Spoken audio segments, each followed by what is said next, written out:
I remember our science teacher in our lower form trying to explain what evaporation is.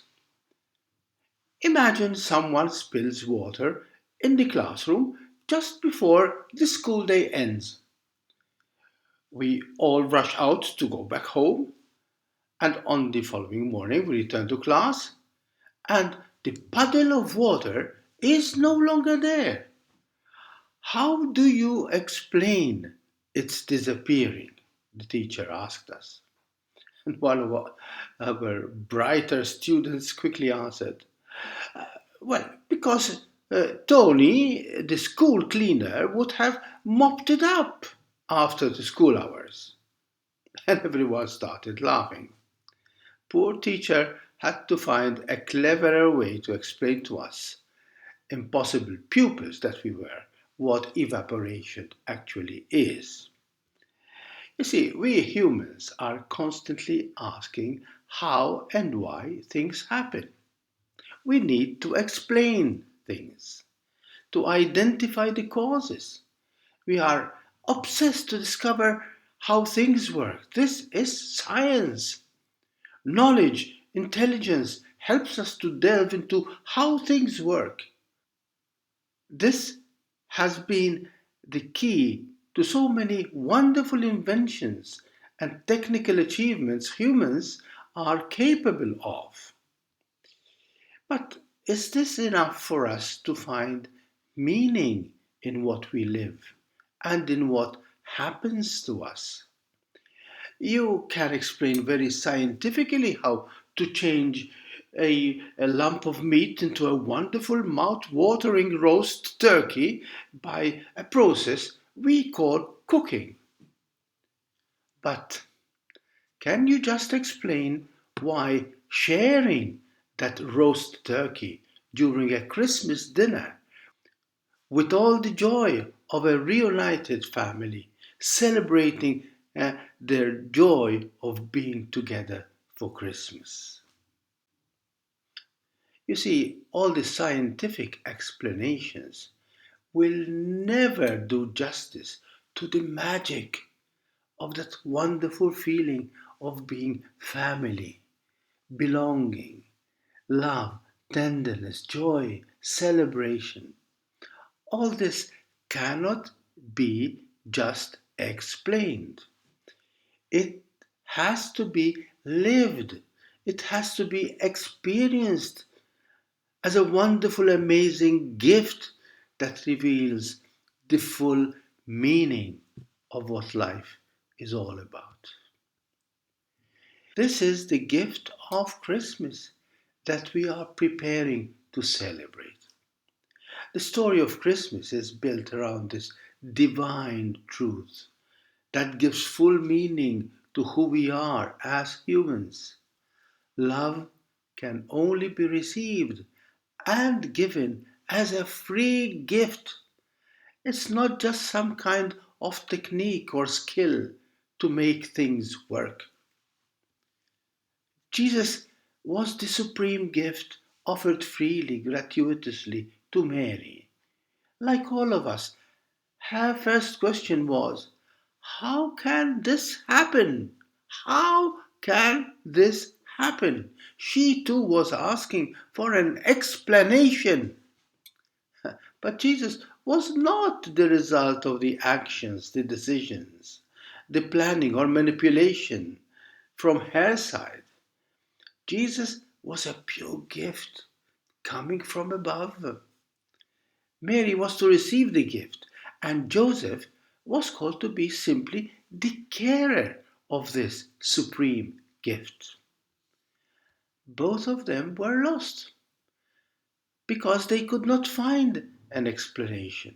How can this happen? Asked Mary. And Joseph, her gentle, silent husband, was simply shocked, utterly lost since he had absolutely played no part in this. He could not understand the thing.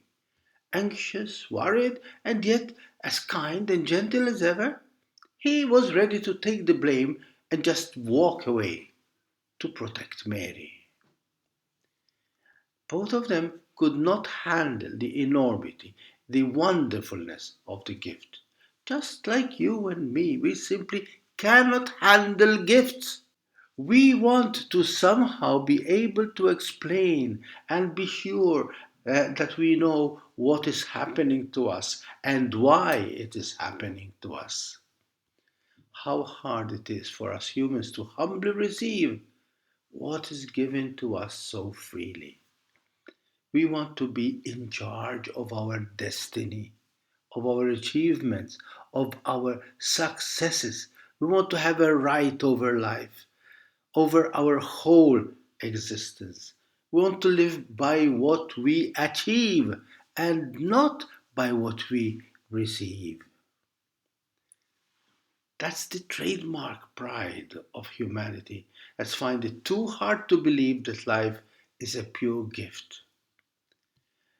Meaningfulness in life is also a pure gift. And this is the reason why our mythical first parents, Adam and Eve, were not happy with just enjoying the gift of a whole garden of fruit trees. They wanted to take possession of that one forbidden tree, losing the joy of a whole garden of gifts in the process. And we want to be and we want to remain the masters of our destiny. We want to build our own happiness. We want to fashion the world, our planet, our destiny in our own way. We love gifts, but we are terrified of depending on gifts because we still do not believe in a God who is a pure gift of love. This is Christmas. It's the time to open our hands, open our hearts, to rejoice in what we receive as pure gift and not as a reward of our efforts and our power. It's the time when we stop pretending to be the saviors of ourselves and of others.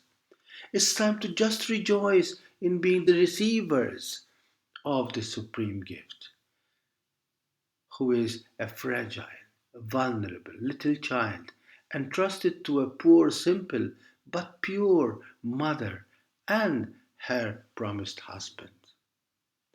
No wonder that our poor humanity is falling victim to its own pride when it wages a violent war against the child, against the vulnerable, the poor, the weak. We want to rely on our power so that we can eliminate the powerless or kill each other to gain more power. We want to take the place of the Creator, be God's in His place, deciding who should live and who should die, who should succeed and who should fail, who should be important and who should be crushed. Christmas is thankfulness. Christmas is openness. Christmas is poverty. Christmas is smallness. Our real, our real greatness does not lie in our achievements. It depends on the simple, faithful, infinite love that we receive from way beyond us. Christmas is the celebration of this unthinkable and unexpected, unexplainable miracle that only love can perform. The life of a newborn little child who is God Himself.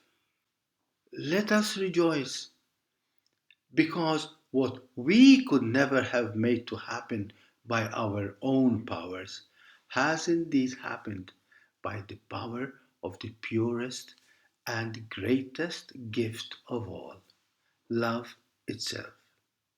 This is the only reason for the season. Rejoice because it has just happened. Thank you. God bless and wishing you all the best for this Christmas.